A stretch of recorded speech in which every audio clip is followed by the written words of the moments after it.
An outrageous decision by the Polish judiciary. Judge Henryk Komisarski of the Court of Appeal in Poznań overturned the life sentence for Serhii T., who brutally murdered his wife and two young daughters. Uchyla zaskarżony wyrok. He overturns the contested sentence and refers the case to the district court in Poznań for reconsideration. The reason? Judge Komisarski does not like the district court judge who issued the judgment in this case. Rzecz w tym, The point is that Judge Daniel Jurkiewicz was nominated to serve as a judge of the regional court in Poznań at the request of the National Council of the Judiciary, which in the opinion of the Court of Appeals is formed in part by the so-called judicial branch, which is unconstitutional. In other words, Judge Komisarski went along with the disparaging narrative of the December 13th coalition about the so-called neo-judges. Daniel Jurkiewicz himself disagrees with such accusations.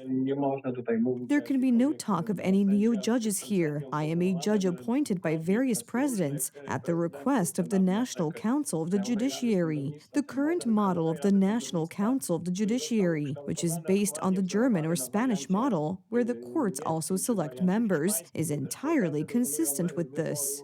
Judge Komisarski's ruling was certainly welcomed by Minister Żurek, but ordinary people will pay the price. After murdering his partner and two daughters, the killer locked the boy in the next room. Now, due to the anarchy in the justice system, the boy will have to testify again and go through the trauma. Szkoda ludzi. I feel sorry for the people. I feel sorry for the people who will have to go through the same traumatic experiences again during the ongoing proceedings and trial. The case is extremely shocking for another reason. Judge Komisarski publicly criticized the work of Judge Jurkiewicz. te wyniki These results were even below average in terms of stability, not efficiency, but stability, which is really the most important factor when it comes to promotions. The point is that it was none other than Henryk Komisarski who gave a positive assessment of Judge Daniel Jurkiewicz's promotion application in resolution number 645 from 2020 of the National Council of the Judiciary. We read, "The assessment of Mr. Daniel Jurkiewicz's qualifications was prepared by Mr. Henryk Komisarski, a visiting judge for criminal cases at the Court of Appeal in Poznań, who stated that the results of the file reviews and analysis of statistical data lead to the conclusion that the candidate is a very good judge. His results in terms of the number of cases handled in individual categories deserve a positive assessment. The same applies to the timeliness of his actions. There were no unjustified delays in any of the cases, and the vast majority of the judgments were drafted within the statutory time limit. It seems that it is Judge Komisarski who changes his opinions along with the changing government and does not demonstrate the independence that should be a trait of a judge. The opposition does not hide its outrage at the court's decision. Musimy sobie powiedzieć. We must say once and for all that all judges are judges, that everyone who has been appointed by the Polish president, everyone who has received a chain from the president, is a judge. Any questioning of this status only leads to legal anarchy, and the current December 13th coalition, which previously acted as the opposition, and politicians who dress up in robes and question the status of some judges are responsible for this, which ends up just like in this case. Such court decisions are the result of a long-standing political campaign by Prime Minister Donald Tusk's circle, which wants to categorize judges. This is not the first time that the ideological battle against judges appointed in recent years has demolished the Polish judiciary. Appeals by members of a brutal gang of finger cutters are stuck in the Court of Appeals in Warsaw. This is because one of the judges, appointed after 2018, filed a motion to rescue himself from the case due to a conflict with the old judges. Waldemar Żurek is using this type of situation to blackmail the president. The perpetrator remains in custody. The court's decision does not mean that he will be released. But look, this is what justice looks like with neo-judges. I appeal to you, do not go to the courtroom. Yes, Mr. President, there is no Rule of Law Act. We have it. Will you sign it? szantaż wobec prezydenta. Blackmailing the president. We have a law. Will you sign it, Mr. President? And this law is in fact a petrification of the pathology we have now. However, the president's office had already announced that it would not agree to any solutions that would stigmatize judges appointed after 2017. Ten rząd i minister This government and Minister Jurek do not have the power to push through parliament and obtain the president's signature for their often illegal, unlawful, and scandalous decisions. However, simply blocking harmful initiatives is not enough. Decisive action is needed to put an end to the pathologies in the judiciary. According to Przemysław Wipler from the Confederation Political Party, the Polish president has the power to put the situation in the Supreme Court in order. There is a way and plan how to do this at the Supreme Court level. It can be stabilized with personnel decisions, filling vacancies, and within 2 to 3 months, the full Supreme Court can pass a resolution introducing fundamental order at the judicial level. For now, Polish President Karol Nawrocki is the leader in the rankings of trust in politicians. If the head of state wants to maintain such high results, he must respond decisively to lawlessness in Poland.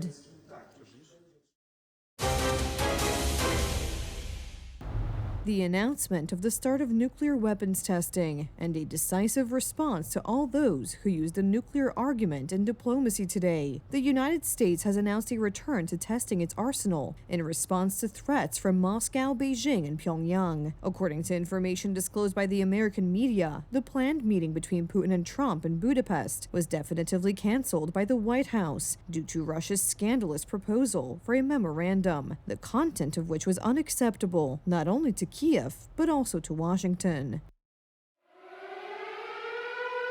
The last American nuclear weapons test, codename Divider, September 1992, in an underground bunker in Nevada.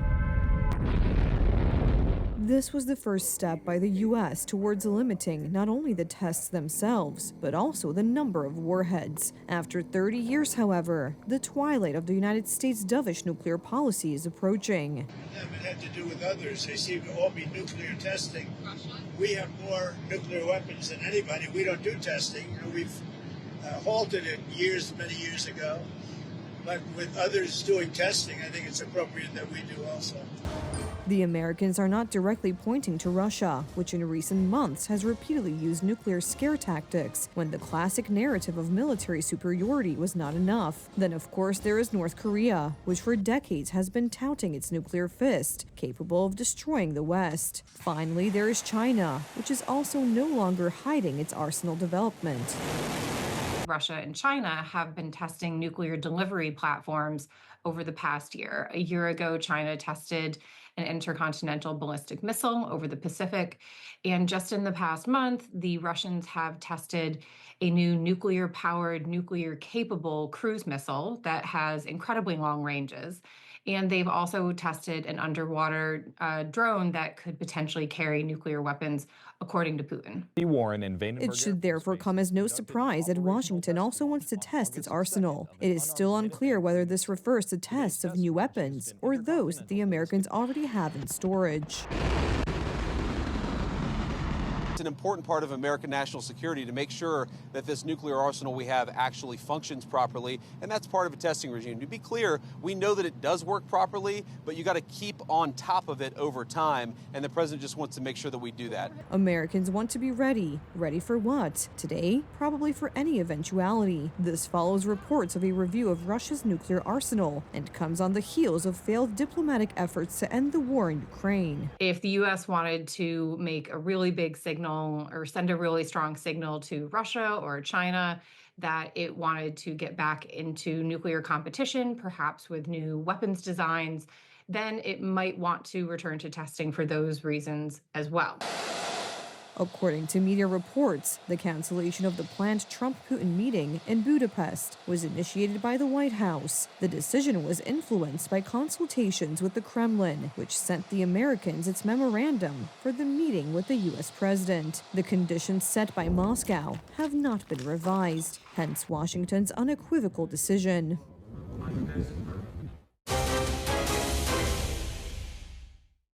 65-year-old Andrew, the younger brother of British King Charles III and second son of the late Queen Elizabeth, has faced growing pressure for years over his troubled past, particularly his ties to the late sex offender Jeffrey Epstein. Earlier this month, he was forced to stop using the title of Duke of York. Now King Charles has stepped up his actions against Andrew, stripping him of his titles and royal estate. His Majesty has today initiated a formal process to remove the style, titles, and honors of Prince Andrew. Prince Andrew will now be known as Andrew Mountbatten Windsor. His lease on Royal Lodge has to date provided him with legal protection to continue in residence. Formal notice has now been served to surrender the lease, and he will move to alternative private accommodation. These censures are deemed necessary, notwithstanding the fact that he continues to deny the allegations against him. Their Majesties wish to make clear that their thoughts and utmost sympathies have been and will remain with the victims and survivors of any and all forms of abuse. The news from London attracted enormous interest around the world. It was covered by every news service, but Londoners expressed mixed feelings. He doesn't deserve it. He's wrong. He shouldn't have done what he did. And he should be sent to the US to face the charges that he should face. It should never have happened until he's been proven guilty. At the end of the day, this is just typical media shite, isn't it? Excuse that. Yeah. It's just shite. They've gone for him. Witch hunt. Anita Atkinson, a self-proclaimed lover of the monarchy and the royal family, is in shock. She didn't expect something like this to be possible at all. Well, I was very surprised, probably shocked, because through all this research I've done, I did not think it was possible to remove the title of Prince, because that was his birthright. The problems of Andrew, once a promising naval officer, began in 2011 when he was forced to resign as British Trade Ambassador, and in 2019 he resigned from all royal duties. 3 years later, he was stripped of his military and royal patronages in connection with allegations of sexual abuse. That same year, he settled a lawsuit brought by Virginia Giuffre, a woman who accused him of sexual abuse. He allegedly committed the act when she was a minor. In her biography, she wrote that Andrew believed that sex with her was his right by birth. The woman committed suicide in April this year. She'd be so proud. He's just Andrew. He's no longer a prince. And she is celebrating from the heavens right now, saying, I did it. This normal girl from a normal family has taken down a prince. We are so proud of her. Polls show that the royal family has been losing support among younger generations for years. That is why Charles, with the support of 43-year-old William, has taken steps to protect the institution, which experts say is the priority of every monarch. I think it shows that Andrew is no longer protected by the royal family. He was deeply protected by Queen Elizabeth II. He was absolutely her favourite. And when it comes to the reign of King Charles, clearly it has been the opposite.